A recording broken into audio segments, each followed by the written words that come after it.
जय महाराष्ट्र मित्रांनो. तर आपण आज तुम्हाला काही एक गोष्ट शेअर करणार आहे, जी माझ्या आयुष्यातली मी सगळ्यात मोठी गोष्ट केली. ती गोष्ट शेअर करणार आहे तुम्हाला मी. तर कालच आपलं आहे ना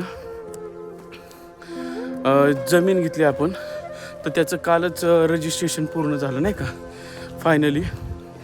तर तीच गोष्ट म्हणलं तुम्हाला आपण शेअर करावं. तर सगळ्यात महत्त्वाचं तर म्हणजे जी तुमची जमीन वगैरे असते.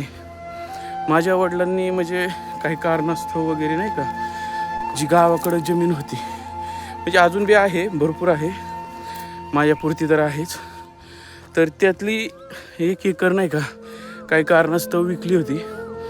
तर मला हे बोलायचं आहे की मित्रांनो, तुमची जी जमीन असेल ना, ती जमीन आयुष्यात कधीच विकायची नाही. आणि जी जमीन विकली होती ना, ती जमीन तुम्ही डोक्यात घेऊ पण शकत नाही, म्हणजे विचार पण करू शकत नाही ती जमीन कितीला विकली होती वडिलांनी.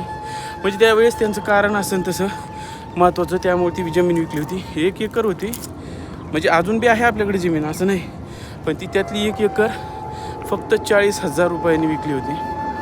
आता जी मी जमीन घेतलेली आहे नाही का, ती जमीन त्याच्या 20 पट जास्त आहे. ओके, जी आता जमीन घेतली ना मी, जी काय गुंठा वगैरे आहे, ती 20 पट जास्त किमतीने घेतली. म्हणजे मला हे नाही दाखवून द्यायचं की नाही का वडिलांनी तेवढ्याला विकली किंवा मी घेतली. मला हे दाखवून द्यायचं आहे की आईवडिलांची जमीन असते ना, ती कधी विकायची नाही. जमीन विकून काय, तो आजचा पैसा जो आलेला आहे तो पैसा तुम्ही उद्या उडवून टाकता. पण जो तुम्ही तुमची जमीन आहे, तीच भविष्यात तुम्ही जर जमीन केली, शेती केली वगैरे केली, काय असेल ती, तर त्याचा पैसा बनतो आणि भविष्यात तीच आपल्या मुलांना पण उपयोगाला येतो.